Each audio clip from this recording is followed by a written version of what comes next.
From here to the stars, I am your host, Stephen Euin Cobb. Our guest today is Stephen Fleming, a scientist active in the alternative space industry. He is an investor in 11 private aerospace companies and a founding member of the Space Angels Network. He is also the conference chair of the TVIW 2021 Symposium in Tucson, Arizona. I noticed in your bio that you're active in the alternative space. Is that the private space stuff? Right. Alternative space is sometimes called new space. And I started getting involved in that as a participant back in the late 80s and as an investor in the late 90s. So I invested in my first private rocket ship company, actually, in the late 90s, back when that was quite unusual. And it was kind of like telling people you'd invested in your personal dirigible. They said, you're building rocket ships? And I'm like, yes, we are. And we did. That company is gone away for various reasons, but I've since invested in, I've lost track now, I think 9 or 10 more space companies. Wow. So not all are rocket launchers. I'm a little involved in a company called NanoRacks, which runs experiments on the space station. Have a little involvement in a company called Axiom, which is hoping to build a separate space station. A couple other companies that I've been involved with over the years. And cool. It has changed a great deal from being people laughing at you to saying, oh, you mean like SpaceX? And I'm going, yeah, knock off 3 decimal places, but yes, like SpaceX. So it's absolutely changed. Fashionable. It's become fashionable, but it also, the thing that's exciting right now is there are literally hundreds of millions, arguably billions of dollars being invested in private space for financial gain. It's not space cadets. It's not space cadets like me that are doing it because we're emotionally committed to getting people off this planet. It's people that live in spreadsheets, and they're saying, we think we can make more money on this asset than we can make on that asset. So you're actually seeing financially driven investment. And that's really new in the last certainly 5 years. And we owe a lot to SpaceX for that. I mean, because Elon was able to prove that you can actually build real companies in this space, to make a pun, which people didn't really believe before. So. Yeah. I mean, like in the late 60s, early 70s, it was like government was putting money, and there was no financial real return. There was scientific return, of course, right? In big, pretty big, but still not a financial gain. Well, and part of the discussion I'll have in my panel tonight is there's an argument made that we never should have had a space program. I've never heard that one. Well, you'll hear it tonight. Okay. We didn't have a national railroad program. We didn't have a national automobile program. That's true. We didn't have a national airplane program. We didn't have a national steamboat program. Why did we build a national space program? Because it was such a leap. I mean... But honestly, it wasn't. No. If you look at the increments that we were taking from World War II, and the difference in aviation from the beginning of World War II to the end of World War II is like night and day. And we were flying fabric-covered wings at the beginning of World War II. Yeah. And we had jet aircraft by the end, and 2 years later we had supersonic aircraft. So in a 10-year period, we went through an enormous growth in the capabilities of aviation. Extrapolate that curve, and would have been at Alpha Centauri by now. We took a different direction. We were facing what was at the time an existential crisis for the nation with the Soviet Union, with the missile gap, which turned out to be fictitious. But there were lots of reasons why we thought that we had to beat the Soviets, and so in order to beat their enormous centrally directed socialist space program, we built an enormous centrally directed socialist space program, and it worked. We won. But then we kept the program. When what would have been, in my opinion, a better path forward was, fly the Apollo missions, declare victory, make all that technology available to the private sector, and then Boeing and Rockwell and Lockheed and companies that don't exist anymore, would have then followed the curve they followed with aviation in the 40s and 50s. And, we would have had competing interests building different ways of getting to orbit, different ways of going back to the moon, different ways of doing other things in space. But we kept the enormous centrally directed socialist program, even though we no longer had a large centrally directed socialist competitor. Oh, okay. So, we went off the rails for about 40 years. Okay. And you never thought of that? Many people don't, because many people, especially you're not quite as old as I am, but many people grew up with the space program. If you've read Tom Wolfe's The Right Stuff, these were our single combat warriors to go up in orbit and prove that our system was better than the Soviets, and we did, and we proved that. But then we never let the private sector do what the private sector does best, and so we wound up with shuttle. And we can do a whole podcast on why the shuttle was a flawed architecture from the beginning. But because shuttle had to serve all purposes, from launching satellites to launching astronauts to launching national defense payloads to doing missions for the Air Force that it was never actually called on to do, it became so big and expensive that it became the only thing you could afford, which means it was the only thing you could do. So it became bigger and more expensive. So it became the only thing you could do. And so we spent, a couple of decades with everything focused on that one transportation system. And then when we finally shut down the shuttle program, everyone was scared. There was nothing to pick up. Right. There was nobody to pick up the slack. We're still, I was at the last shuttle landing, the last one ever. And ever since then, we've been paying the not the Soviets anymore, the Russians. We've been paying the Russians to ride to our space station. Yeah. How is that a valid national policy? We should have had, 4 or 5 vendors, it's like Chevy, Ford, Chrysler. We should have had multiple vendors building space vehicles that we could say, okay, we're shutting that one down. We increase the proportion to this one. We increase proportion to this one, and maybe we'll start a couple others. We didn't do that. To their credit, Elon Musk and Jeff Bezos have stepped up with their personal wealth, backed up by some government contracts, and have proven that there's other ways of doing this. And that's how we're going to get out of this trap we put ourselves in. But we put ourselves in. We as a country. Talking about investment in space, NASA released a few days ago a report on a specific asteroid that it said contained a vast amount of gold and platinum and other metals, which had a total value of, and I forget the number, but it was quintillion. Yes, it is many, many commas. Yes, it was quintillion. It was anyway, the person who wrote the article, and I don't know if their numbers are accurate, but they said that the world economy was $75 trillion per year. I don't know if that's right.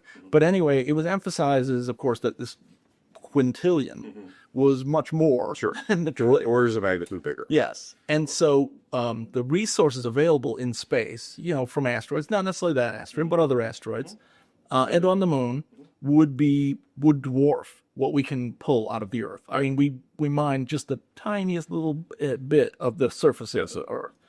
And the space, not just the planets, but the asteroids specifically, because of low gravity, you could mine an entire asteroid, but hollow it out, basically, or just disassemble the entire asteroid.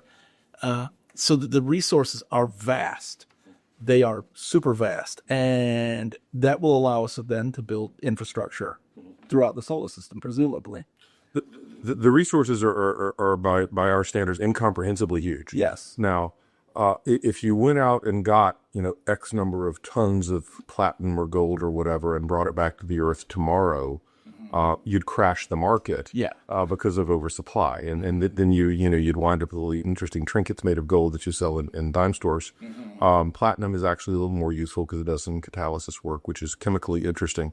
But you wouldn't do it that way. The true value of off-planet resources, other than perhaps using platinum group metals to kind of jumpstart and pay the bills in the early days, is to mine resources on asteroids, comets, moon, other planetary bodies for use in space. So that's how you'll build habitats. You're not going to ship them up from Earth. You're going to build them from resources mined on the moon or asteroids. That's how you're going to build potentially solar power satellites, which could actually beam power down to the Earth and enable a transformation of industry from being either we're burning natural gas or we're burning oil or we're burning uranium. Here you'd be actually just redirecting solar power using a different mechanism, and that's how eventually we'll build self-contained settlements off Earth, whether they're on planetary bodies or in orbit. And that's eventually how we'll go to the stars. Those resources aren't coming from, the only thing that needs to come from Earth is us. Yes. Everything else we can get off planet. Yeah. There's a lot of good hardcore engineering work that needs to be done. And I argue that we should be doing that work right now. And to some extent we are, to some extent we're not. But there's nothing in the laws of physics that forbids it. It's just we have to have the will to go out and do it. There's political hurdles to be overcome, however, and that is some of the methods for sending probes, like tiny probe, like 1 gram probes to other stars, uses propulsion from laser arrays, which would require the amount of energy output in order to propel an object up to a fraction of the speed of light. Would require a very powerful laser or a group of lasers, right? And which could be dangerous. I mean, people would feel it's a threat to their satellites in Earth orbit, even if we weren't actually, there was no threat actual. So the military people have to work on capabilities, not intentions. Yes. And if you have multi-megawatt laser arrays aimed up, then yes, you could take out another country's entire satellite constellation and make it go away. And they would then have to retaliate in some way, whether by taking out that laser array or by putting more devices up in orbit and keeping them stealth. There's lots of things but yes, any sufficiently concentrated source of energy can be used as a weapon. And so some of the issues with some of these interstellar propulsion systems are there ways of distributing that in ways that are completely obvious to other national actors that we're not building something that can be used as a weapon? Can you distribute it out? There are ways of doing that, using particle beams, there's actually panels here at the con on how to do various ways of beaming power. Lasers may not be the right one, and I'm friends with some of the people who are working on that for a breakthrough. We should explore all of these things, but before we stroke that check with many commas in it to start building them, I think we need to have a serious international conversation about how can you trust us, or how can we trust another country if they decide to do this, that they're not going to use that capability in an offensive manner, when after the next election or after the next revolution or whatever, because it's concentrated energy. There's also the possibility of, let's say, human beings made it to another star system, and they're going to, I'm going to use the phrase colonize. It's out of favor, but it's a perfectly accurate word. Yes. I'm going to use the word colonize this Earth-like planet. The Earth has, from long ago, an atmosphere with oxygen in it that came to exist because of life, bacterial life. Which means that there would be most likely bacterial life on this faraway Earth-like planet that some people are against, or I am against is best word. The interfering with this life, the destroying of this life, overriding this life with our own life we brought back from, we brought with us from Earth. How do you feel about the ethics question? There's an enormous ethical issue. It's kind of like the old Star Trek Prime Directive, but at a biochemical level, should we interfere with the development of other species? Personally, my attitude, and this is just personally, if we get there first, it's ours. Meaning humanity, not the United States, but humanity is we should be able to do what we choose with it. Let's hope they don't come here and do that to us with, ammonia breathers or something that want to change our biosphere. But it's not obvious that's the right answer. It's also, not necessarily obvious that we would need to do that. I mean, if you're looking at getting humans to other stars. So there's multiple technological revolutions have to happen before that's feasible. One of those technological revolutions is probably creating self-sustaining autonomous space settlements here in our solar system. In fact, one of the arguments is, we would build them around Earth, and then would build them in the asteroid belt, and then would build them out further. And at a certain point, when we're building them out, building these habitats out around the Kuiper belt, you just got to strap some engines on the back and keep going. So those ships probably look a lot like the settlements that we're going to build over the next, I hope, 100 years or a couple of 100 years here in the solar system. Well, if you've got, hundreds or maybe thousands of years, depending on travel time, of experience living in these habitats in free space, and you get to another star system, you'd probably want to land to go poke around and look at stuff. Do you want to live there? Maybe you're perfectly good living in, building more orbital, go mine their asteroid belt and build more orbital habitats around the other star. You may not want to be on the ground. Okay. Because gravity wells are tough to get in and out of. Yeah, that's true. That's true. So other than scientific research, if the technology becomes something we're so confident in that we're willing to risk a generation or several generations of people to go to another star, and just stay in them. Build more of those. Well, that suggests the idea that the goal might not necessarily be to travel to another Earth-like planet. It might just What did have Earth-like to other planets? Yeah, let's see what's there. Yeah, and maybe they're rocks, or maybe they're covered with lichen, or maybe they're ammonia breathers, or whatever. I do think there's something in humanity that we like to explore, and as it becomes feasible, I think we will explore. And exploration will eventually bring population, so that, the bad word, colonization or settlement or what have you. But it doesn't have to be on their surfaces. Okay. Yeah. But if Earth-like planets is not the goal, are star systems the goal? Look, I would love to send some, minibus-sized probes to every star within 100 light years of here. And a good chunk of that minibus is going to be a great big laser and a great big telescope to send data back. Okay. I think that's a noble goal. I would love to find out, we don't even know how this solar system evolved. I'd love to have data from 100 solar systems to start figuring out, how does this actually happen, from condensing from a shell of gas to planets with people walking around on them. I think that's great. In terms of people going, look, I love the movies. I love Star Trek. I love all this stuff. There's plenty of room in this solar system for 1 trillion people. Plenty of resources, and they can all be rich. They can all be rich beyond our dreams. I think there's lots of work to be done on filling this solar system first. And whether actual humans ever go to another star system doesn't stress me so much. I'd love to send probes. I'm not so worried about sending people because, I want people on Mars. I want people on Titan. I want people on Enceladus. I want people on Methone. I want people on all of these planetary bodies. And in free space in between them in the asteroid belt.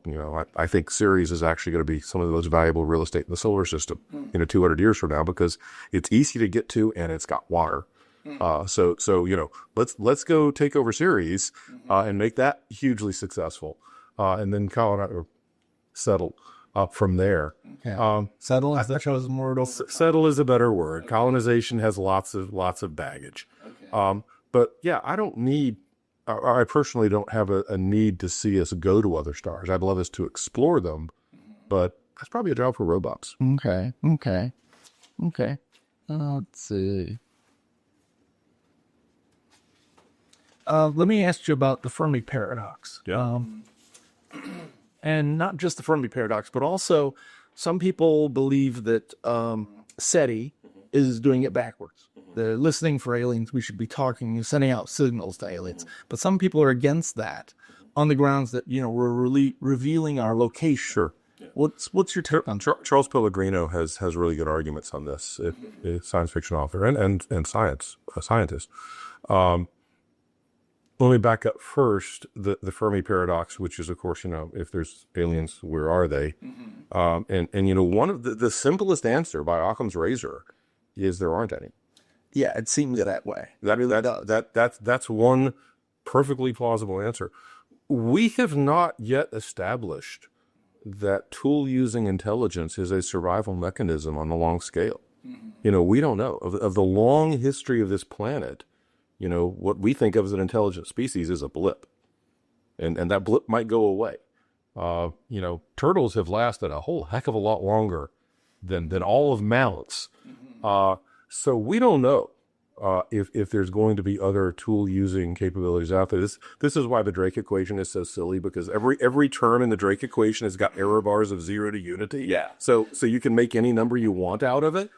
One answer is there aren't any. And, we are the old ones. We are going to be the species that everyone, looks to as, we're the intelligent life in this part of the galaxy, or maybe in this part of the universe.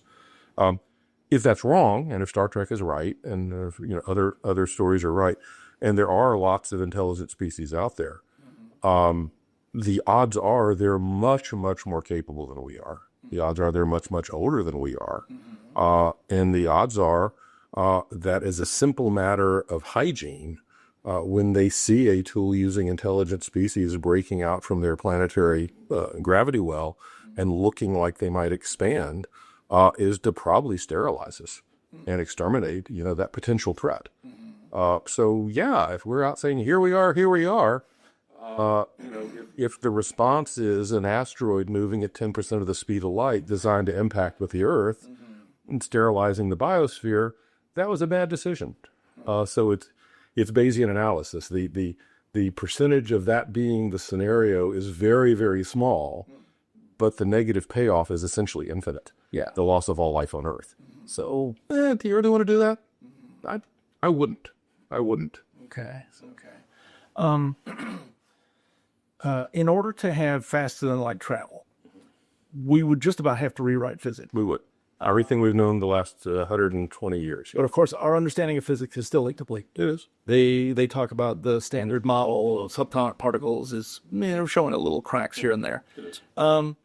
What is your thoughts on the possibility, not the probability, you couldn't assign any, but the possibility of developing a faster than light method of travel? I think the possibility is low, sadly. Every time we see another experiment of, gravitational lensing or, subatomic experiments at CERN or whatever that, yet another confirmation of Einstein's general relativity, I go, darn. Yeah. I really wish the guy were wrong. At least a little bit. Yeah. There's been so many confirmations of it. My great wish, I would spend many, many, many dollars for a sophomore college physics textbook from 100 years from now. Because I do think a lot of what's happened in physics over the last 20, 30 years has been not terribly productive. When you get to a solution like string theory where everything is a potential answer, therefore you can't test it, you're no longer doing science. Yeah. You may be committing theology. Elegance is not the answer. Elegance is not the answer. It's not a proof. But in terms of things that we can engineer, GPS works. And if GPS works, then at least for a wide portion of the regime we're worried about, general relativity works. Because we adjust for GR when we're doing GPS signals. Yeah. So it's probably right. And so doing something faster than light is, I think, incredibly unlikely. I think we should experiment with it. I wish that our scientific establishment were more amenable to crackpot ideas, because 99% of them are going to be stupid, and 1% of them are going to be continental drift. Where Alfred Wegener in the 19-teens or 20s said, the east coast of South America kind of fits the west coast of Africa.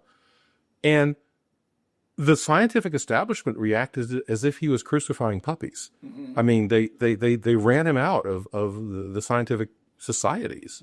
Now, luckily, he lived long enough that, 70 years later, it became conventional wisdom that, of course, continental drift and things move around. And, of course, he was right. It's obvious. Well, it wasn't obvious for most of his career. Yeah. I would like to see things like the EM drive, which you've heard about, this reactionless drive. which if it works, all of physics is broken, and conservation of momentum doesn't exist, and conservation of energy doesn't exist, and oh my gosh, it's almost certainly wrong. It's almost certainly experimental error. But for tens of millions of dollars, not tens of billions of dollars, for tens of millions of dollars, we can figure out if it's true or not. And it's probably wrong. Like cold fusion. It looked right. It looked right at the time, and there's actually still some hope for cold fusion. But you can't do it in this country because it's just been anathematized. Okay. But yeah, I think we should have people working on cold fusion. We should have people working on EM drive. We should have people working on warp drives. We should have people working on these things. Okay. And it's probably useless. It's probably a waste. But every so often, you get something like continental drift, which just revolutionizes an entire area of science. The challenge now, and this is not the U.S., this is worldwide, is you're allowed to poke at the envelope a little bit and make little extensions from conventional wisdom. But if you say, everything you folks have been doing for the last 30 years is wrong, and I think we should be going this way, it's almost impossible to work in the current scientific establishment. Okay. Is there anything that I hadn't thought to ask you about that you'd like to discuss? Break out. The conversations I've been having a lot here at the con last night, tonight. So I intentionally did a provocative presentation last night about why we cannot go to Mars. And that irritated a lot of people. I noticed that in the program, and I was thinking, you got to be kidding. And so I've been having a lot of conversations lately about, why we can't go to Mars. And of course, my message is, we can't go to Mars yet. There's so many things we need to learn. We need to learn about physiology. We need to learn about artificial gravity. We need to learn about life support. We need to learn about reentry techniques or entry techniques. We need to learn a lot of things that we just don't know. NASA doesn't know them. Elon Musk doesn't know them. The Chinese don't know them. Nobody knows how to do these things. So if we are serious about a planetary exploration demand coming out of I'm American, so in the United States, we should be investing, tens to hundreds of millions of dollars, not billions of dollars, but hundreds of millions of dollars in solving some of the fundamental engineering issues that are going to be required to go live in an interplanetary and on an interplanetary environment and another planetary surface. One of the best ways to do that is actually go to the moon. I would think so. And so, there's a joke that for the last 30 years, we'll spend 4 years not going to the moon, and we spend 4 years not going to Mars, and then we spend 4 years not going to the moon, and we spend 4 years not going to Mars. And that's we've been having this trade-off, and now it's even become partisan political. As Democrats want to go to Mars, and Republicans want to go to the moon. It's not partisan. It shouldn't be. The moon is a great test bed for a lot of technologies, for a lot of engineering, not science, but just engineering. How do you deal with this horribly invasive dust that will, rot your lungs if you breathe it? And how do you get rid of that in a habitat? How do you deal with low gravity, or do you deal with low? We don't know. We don't know if humans can thrive in Martian gravity. We have no idea. We've never done the test. There's a centrifuge on the space station which has a setting for 1/3 G. It's never been used. Duh. Let's grow, a dozen generation of mice at 1/3 G and see, how the 12th generation looks. There's things we could do which are not terribly expensive. They're also not terribly impressive. It's not building the world's biggest rocket. It's not building this enormous column of flame. It's not creating tens of thousands of jobs in targeted congressional districts. And therefore we're not doing those things. And so if we seriously want to become a multi-planet species, which what Elon says he wants to do, if we seriously want to have a thriving economy between here and the moon, with low orbit, medium orbit, high orbit, lunar orbit, lunar surface, if we seriously see this as something humanity should be doing, there are some really nuts and bolts engineering challenges we need. Like, for example, it'd be a really dumb idea to build a Mars vehicle, fill it with fuel, and launch it. Well, you ought to launch it empty, or actually maybe you ought to launch it in pieces, bolt it together in orbit, and then launch the fuel and propellant, oxygen and fuel, and transfer that over.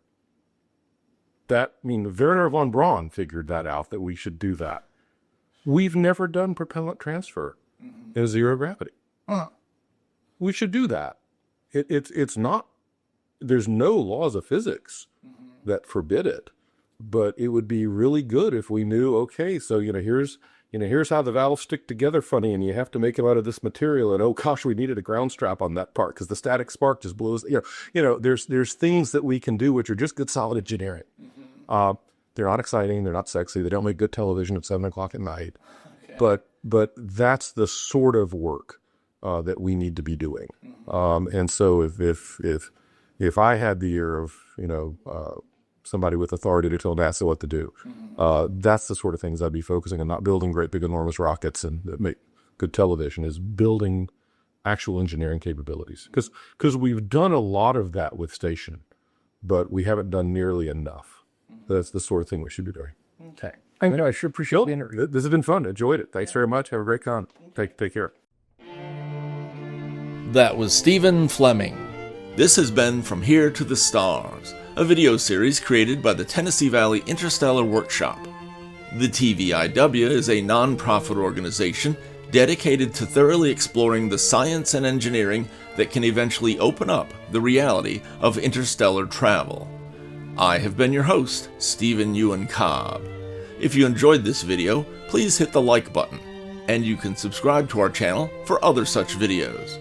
On behalf of all of us here at the Tennessee Valley Interstellar Workshop, I thank you.